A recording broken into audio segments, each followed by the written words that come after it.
अगली शक्ति को अब हम लोग देखें तो वो है राष्ट्रपति की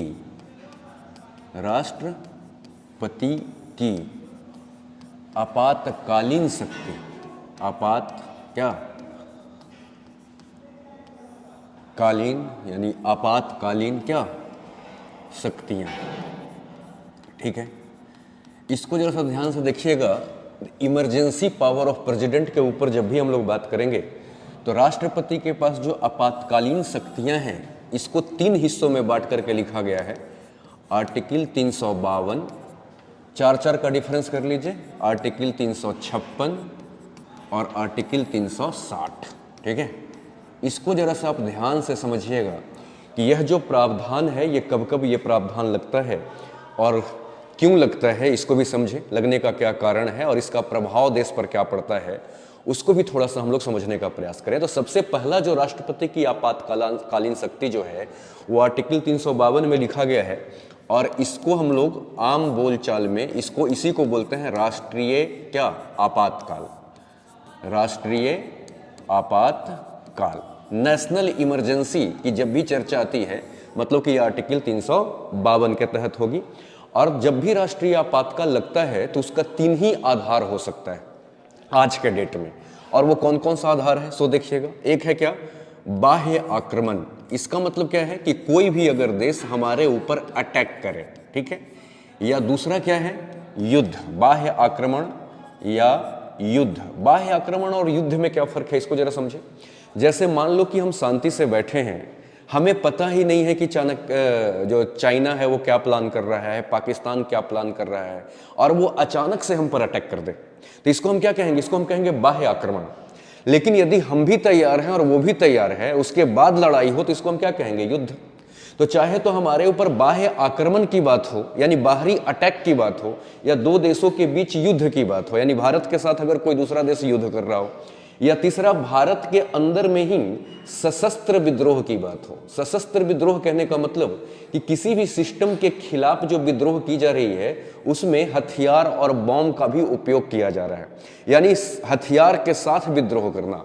अगर ये 3 आधार अपने देश में अगर है तो इन तीनों आधार पर हम देश के सुरक्षा के लिए अगर जरूरत पड़ेगा तो पूरे देश में राष्ट्रीय आपातकाल, और अगर किसी एक विशेष क्षेत्र में अगर आपातकाल लगा देने से काम चल जाएगा तो किसी खास विशेष क्षेत्र में भी, मतलब संपूर्ण देश में एक साथ भी लग सकता है, या जिस क्षेत्र में जरूरत है उस क्षेत्र में भी आपातकाल को लगा करके काम चलाया जा सकता है। समझ रहे हैं।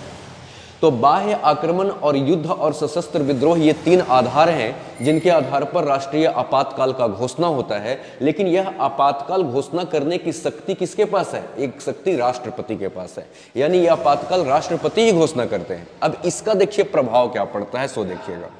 आर्टिकल 358 में इस बात की चर्चा है कि जब भी राष्ट्रीय आपातकाल की घोषणा होगी, राष्ट्रीय आपातकाल कहने का मतलब 352 का प्रयोग जब भी हमारे देश में होगा तो आर्टिकल 19 के अंदर में जितनी भी स्वतंत्रता दी गई है आर्टिकल 19 में, वो आपातकाल का घोषणा होते के साथ ही ये स्वतः समाप्त हो जाता है। समझ रहे हैं। जैसा कि आपको जो आर्टिकल 19 में घूमने फिरने की स्वतंत्रता दी गई है, विचार और अभिव्यक्ति की स्वतंत्रता दी गई है, किसी भी स्टेट में सेटल हो जाने की स्वतंत्रता दी गई है, नहीं, जितनी भी 19 के अंदर में स्वतंत्रता दी गई है वो 19 की सारी स्वतंत्रताएं 352 का प्रयोग होते ही तब तक के लिए आपका सस्पेंड हो जाएगा जब तक यह आपातकाल वापस नहीं ले लिया जाता। ऐसा 358 का यह प्रसंग है। एक बात तो यह हो गई।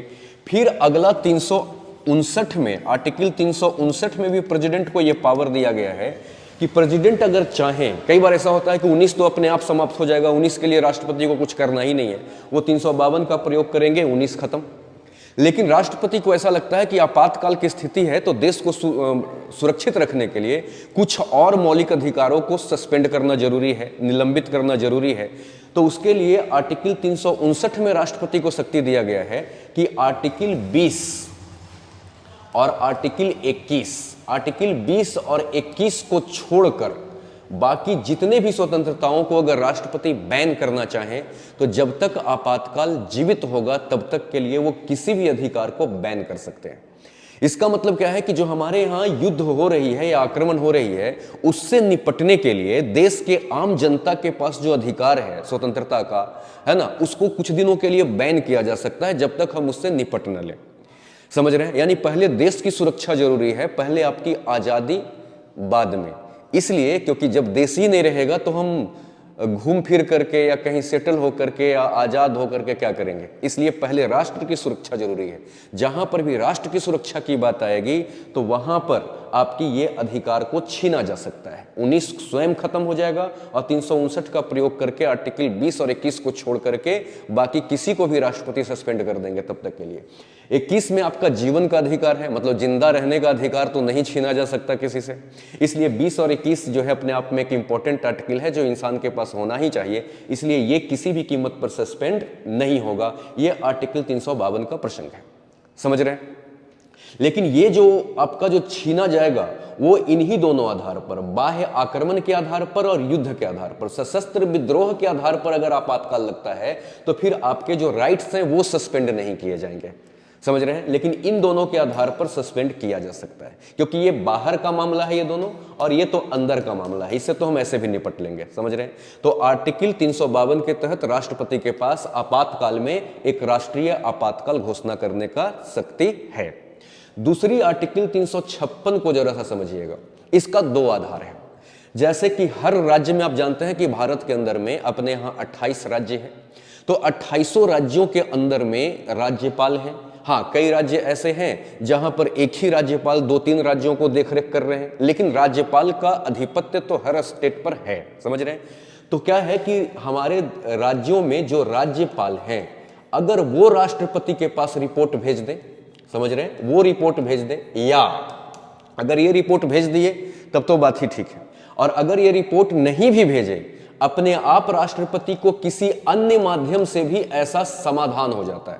यानी राष्ट्रपति एकदम क्लियर हो जाते हैं किसी और माध्यम से, चाहे मीडिया के माध्यम से, चाहे किसी भी माध्यम से, यानी किसी अन्य माध्यम से भी उनको ऐसा लगने लगता है क्या कि हमारे राज्यों में या किसी एक राज्य में संविधान के हिसाब से शासन नहीं चलाई जा रही है। मतलब क्या? संविधान के हिसाब से शासन न चला के बल्कि राज्य में तानाशाही सरकारें अपने तरीके से काम कर रही है। संविधान को उसने चूल्हे में डाल दिया है। कहने का मतलब संविधान के हिसाब से वो कुछ भी नहीं कर रहे, उनके मन में जो आ रहा है वो कर रहे हैं।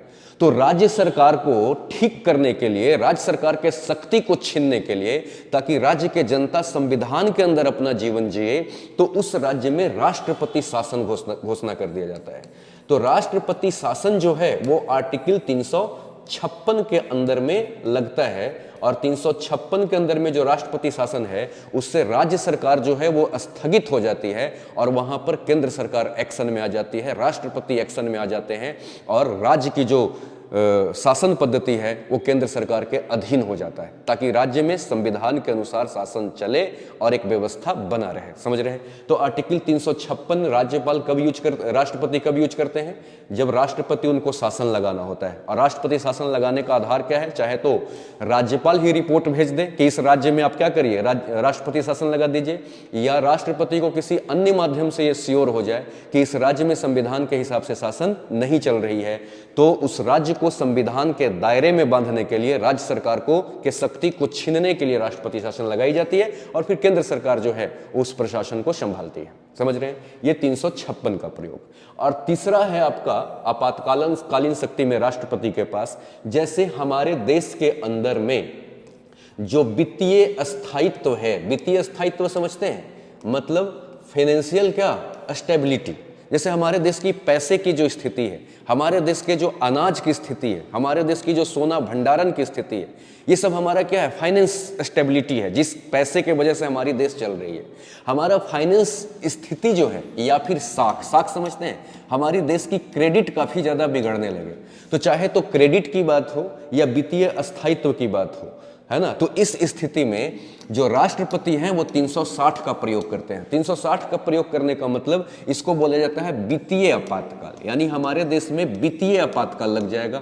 और जब वित्तीय आपातकाल लगता है तो देश में जो गरीबी आ रही है उससे निपटने के लिए राष्ट्रपति कार्य करते हैं। और निपटने के लिए कार्य क्या करते हैं, जितने भी सरकारी तंत्र हैं उनके सैलरी कुछ काट ली जाती है, यानी जरूरत पड़ने पर अगर किसी सैलरी को काटना पड़े, नहीं टैक्स को बढ़ाना पड़े, तो वो सब हो सकता है, ताकि देश की जो स्थिति बिगड़ी हुई है वो स्थिति क्या हो जाए, ठीक हो जाए। तो राष्ट्रपति के पास ये तीन जो है वो आपातकालीन शक्तियां हैं। देश जब इमरजेंसी में आता है तो इमरजेंसी को कंट्रोल करने के लिए राष्ट्रपति जरूरत पड़ने पर इन तीनों में से जैसा आधार बनेगा उस आधार पर इन तीनों में से किसी भी शक्ति का प्रयोग करके और उस राज्य को या पूरे देश को, है ना, नियंत्रित करने का प्रयास करेंगे, ताकि हमारी देश की एकता, अखंडता सुनिश्चित रहे, बरकरार रहे। क्या ये बात समझ पा रहे हैं आप लोग कि नहीं समझ पा रहे हैं? समझ गए। अब थोड़ा सा एक चीज और, राष्ट्रपति के पास इसके साथ साथ कुछ अतिरिक्त शक्तियां भी हैं। तो अतिरिक्त शक्तियों को भी थोड़ा सा हम लोग चर्चा कर लें और उसके बाद हम लोग बातचीत करेंगे कि किस प्रकार से यहाँ पर और भी शक्तियां हैं राष्ट्रपति के पास, जिसका वो प्रयोग करके देश की व्यवस्था को सुचारू रूप से क्या करते हैं, चलाते हैं। सबसे पहली अन्य शक्ति में अगर हम बात करें, ये शक्ति हो गई, अब हम बात कर रहे हैं अन्य शक्ति का। अन्य शक्तियों के अंदर में सबसे पहली बात आपको मैं बताऊं तो आर्टिकल 143, इसको जरा ध्यान से समझिएगा। मान लीजिए कि कोई भी लॉ का मैटर हो, समझ रहे हैं, या किसी फैक्ट का मैटर हो, समझ रहे हैं, मतलब हमारे देश में कोई भी विधि या तथ्य कुछ ऐसा सामने उभर करके आ जाए जिसके लिए सुप्रीम कोर्ट के सलाह का अति आवश्यक है। जैसे कई बार कुछ ऐसे पेचीदे कानून होते हैं जिसको हमारी कार्यपालिका यानी हमारे नेतागण, जिनको हम चुन करके भेजते हैं आम भाषा में, वो समझ नहीं पाते इस कानून के बारीकियों को। तो उस कानून से निपटने के लिए या उस कानून को ठीक करने के लिए या उस कानून को समझने के लिए या उस कानून के तर्ज पर नए कानून किस तरीके से बनाया जाए, यानी मैटर अगर किसी भी विधि या तथ्य का हो, समझ रहे हैं, तो राष्ट्रपति जो हैं उनको आर्टिकल 143 में शक्ति दिया गया है कि वो सुप्रीम कोर्ट से, है ना, किसी भी तथ्य या लॉ के संबंध में, किसी भी तथ्य या लॉ के संबंध में वो क्या कर सकते हैं, सलाह मांग सकते हैं कि आप हमें बताइए कि इस मैटर में हम क्या करें और हम किस तरीके से इसको सुलझाएं। लेकिन राष्ट्रपति सलाह तो मांग सकते हैं, क्या आप लोग समझ रहे हैं? राष्ट्रपति सलाह तो मांग सकते हैं, लेकिन राष्ट्रपति को यह सलाह दिया जाएगा कि नहीं दिया जाएगा, यह सुप्रीम कोर्ट के मूड पर डिपेंड करेगा। मतलब ये जबरदस्ती नहीं है कि राष्ट्रपति ने सलाह मांगा है तो देना ही पड़ेगा। सुप्रीम कोर्ट सलाह देने से मना भी कर सकती है, लेकिन राष्ट्रपति के पास एक हथियार है कि 143 का प्रयोग करके किसी भी लॉ या तथ्य के मैटर में वो सुप्रीम कोर्ट से सलाह मांग सकते हैं। समझ गए? दूसरी चीज को जरा सा ध्यान से समझिएगा। हमारे देश के अंदर में यूटी समझते हैं, यूनियन टेरिटरीज, जिसको आप केंद्र शासित प्रदेश बोलते हैं या संघ राज्य क्षेत्र बोलते हैं। हमारे देश के अंदर में केंद्र शासित प्रदेश की संख्या वर्तमान में 8 है। आप जानते हैं कि हर राज्य में मुख्यमंत्री बनते हैं, जैसे उत्तर प्रदेश में, बिहार में, झारखंड में, हर जगह सीएम है और उस राज्य को राज्य सरकार के द्वारा चलाई जाती है। लेकिन केंद्र शासित प्रदेश जो है वहां पर मुख्यमंत्री तो होते नहीं, हाँ 2 में होते हैं, पुडुचेरी और कहाँ, दिल्ली में। लेकिन बाकी के जो 6 हैं वहां पर तो राज्य सरकारें नहीं होती, तो वहां की जो शासन है वो राष्ट्रपति के अधीन चलाया जाता है। समझ रहे हैं? यानी राष्ट्रपति के हिसाब से, यानी राष्ट्रपति के अंदर में, यानी राष्ट्रपति के कृपा से, यानी राष्ट्रपति के शक्ति से, है ना, बाकी के जो यूटीज हैं वहां के शासन और प्रशासन चलाई जाती है। राष्ट्रपति वहां पर अपना क्या करते हैं, एक ऑफिसर अपॉइंट करते हैं जिनको एलजी कहा जाता है, लेफ्टिनेंट गवर्नर कहा जाता है। उनके माध्यम से राष्ट्रपति ही वहां के शासन को क्या करते हैं, संचालित करते हैं। यानी केंद्र शासित प्रदेश के अंदर में जो संचालन करने की शक्ति है वो किसके पास है? वो शक्ति पूरी की पूरी राष्ट्रपति के पास है। और ऐसी चर्चा आर्टिकल 239 में की गई है, यानी 239 के तहत राष्ट्रपति को पूरी शक्ति दिया गया है यूटी को संचालित करने का। समझ रहे हैं? तीसरी शक्ति को थोड़ा सा और आप लोग ध्यान से समझे प्रेसिडेंट का, तो आपको एक चीज क्लियर हो जाएगा, वो देखिएगा। जब आप आर्टिकल 341 समझ रहे हैं और 342 को ध्यान से पढ़ेंगे तो उसमें आपको एक चीज मिलेगा।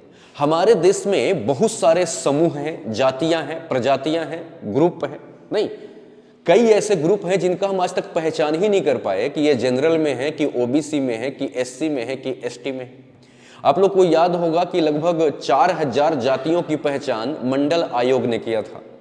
बहुत से ऐसे जाति और समूह हैं जिनकी पहचान हो ही नहीं पाई, समझ रहे हैं। तो कुछ ऐसे समूह है ना जिनको मान लो कि एससी एसटी का दर्जा देना है, यानी किसी भी समूह को, अगर सामाजिक समूह को यानी व्यक्तियों के समूह को अगर एससी एसटी का दर्जा देना हो तो आर्टिकल 341 और 342 में कहा गया है कि उस समूह को पहचान करके एससी एसटी का दर्जा देना और एससी एसटी का जो लिस्ट है उसमें उस समूह को भी शामिल करने की शक्ति किसके पास है?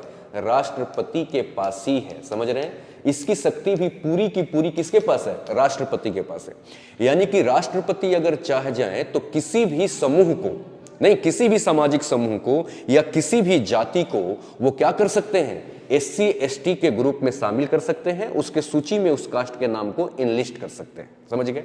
अगला एक शक्ति और समझिएगा जो अन्य शक्ति में आएगा, और इसकी चर्चा आपको थोड़ी सी कहां मिलेगी? तो इसकी चर्चा मिलेगी आर्टिकल 339 में। समझ रहे? 339 के अंदर में क्या कहा गया है कि जो भी अनुसूचित जाति का क्षेत्र है, जो भी एसटी एससी का क्षेत्र है, उस क्षेत्र को जो विशेष लाभ मिलता है, आप जानते हैं कि इनको रिजर्वेशन मिलता है बहुत मामले में, तो इनको विशेष लाभ प्राप्त होता है। तो जिस भी क्षेत्र को अनुसूचित जनजाति या अनुसूचित जाति के क्षेत्र के रूप में घोषित किया गया है, उस क्षेत्र के ऊपर राज्यपाल के माध्यम से, है ना, या राज्यपाल के रिपोर्ट के माध्यम से या किसी भी माध्यम से अगर कोई लॉ बनाई गई, समझ रहे हैं, तो वो लॉ तब तक इस क्षेत्र पर लागू नहीं होगा जब तक राष्ट्रपति की सहमति नहीं होगी। यानी राष्ट्रपति के सहमति होने के बाद ही इन क्षेत्रों पर किसी भी विधि को इन्फोर्स किया जा सकता है।